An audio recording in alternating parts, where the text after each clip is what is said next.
I have always had the deep understanding for myself that if anything was going to move forward in my life, that I was going to have to be responsible for making that happen.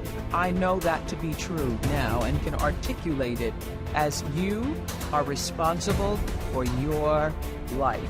And if you're sitting around waiting on somebody to save you, to fix you, to even help you, you are wasting your time, because only you have the power to take responsibility to move your life forward.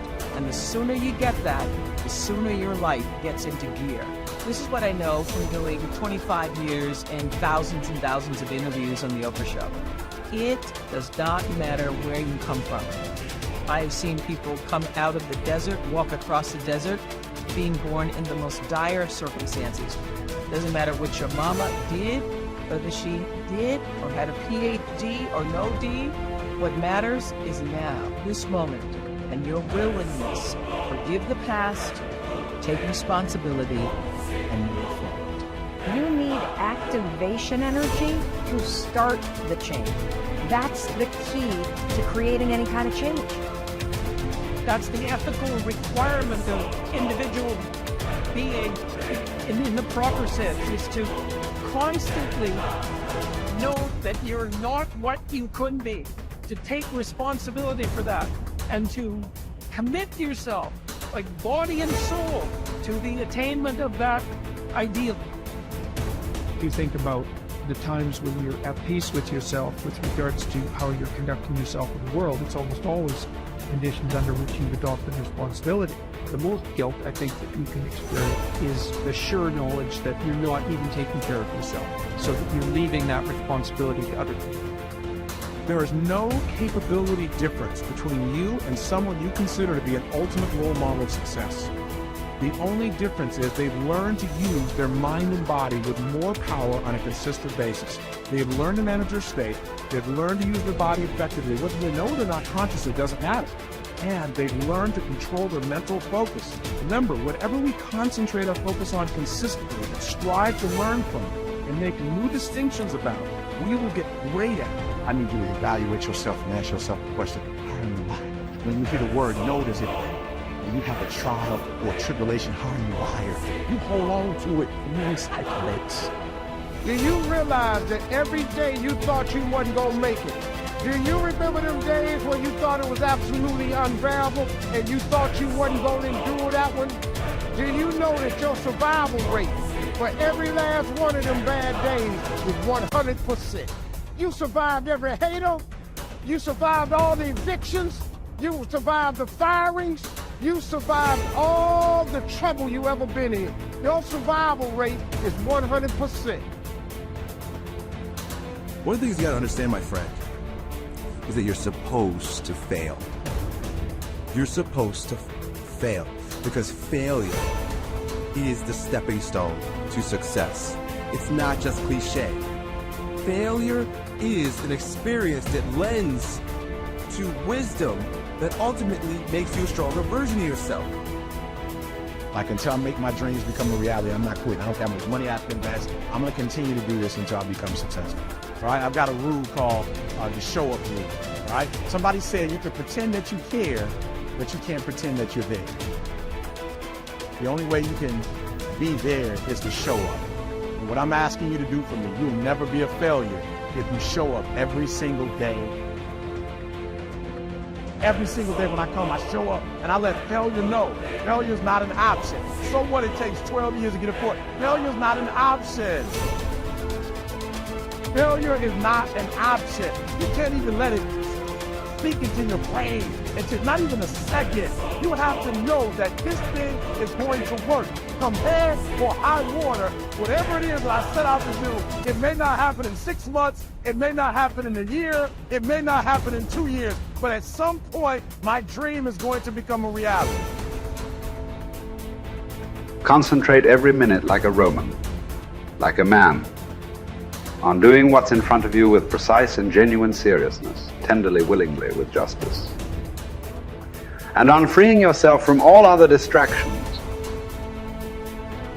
Yes, you can, if you do everything as if it were the last thing you were doing in your life, and stop being aimless, stop letting your emotions override what your mind tells you. Stop being hypocritical, self-centered, irritable. You see how few things you have to do to live a satisfying and reverent life. If you can manage this, that's all even the gods can ask of you. Do not disturb yourself by picturing your life as a whole. Do not assemble in your mind the many and varied troubles which have come to you in the past and will come again in the future, but ask yourself with regard to every present difficulty, what is there innerable and beyond? Endurance. You would be ashamed to confess it.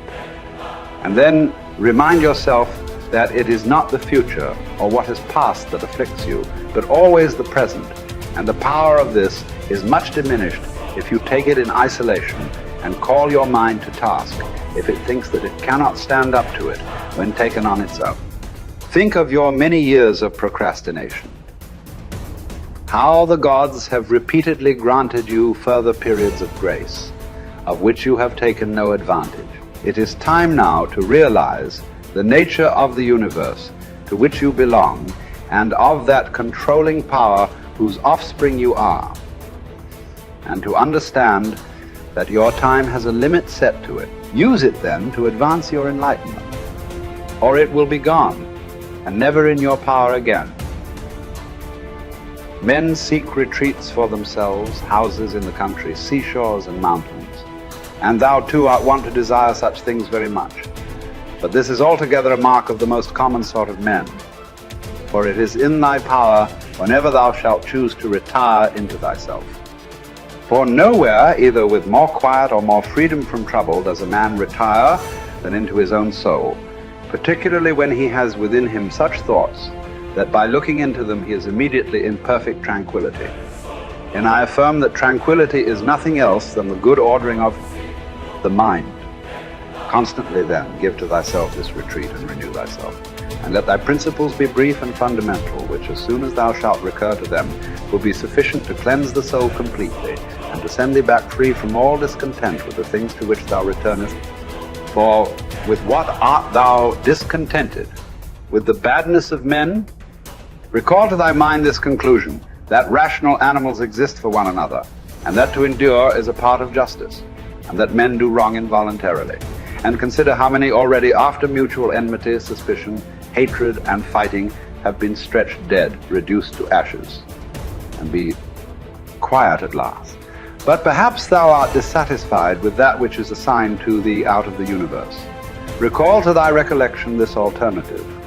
Either there is providence or atoms, fortuitous concurrence of things, or remember the arguments by which it has been proved that the world is a kind of political community, and be quiet at last. But perhaps corporeal things will still fasten upon thee. Consider then further that the mind mingles not with the breath, whether moving gently or violently, when it has once drawn itself apart and discovered its own power. And think also of all that thou hast heard and assented to about pain and pleasure, and be quiet at last. But perhaps the desire of the thing called fame will torment thee. See how soon everything is forgotten, and look at the chaos of infinite time on each side of the present, and the emptiness of applause, and the changeableness and want of judgment in those who pretend to give praise, and the narrowness of the space within which it is circumscribed, and be quiet at last. For the whole earth is a point, and how small a nook in it is this thy dwelling, and how few are there in it, and what kind of people are they who will praise thee?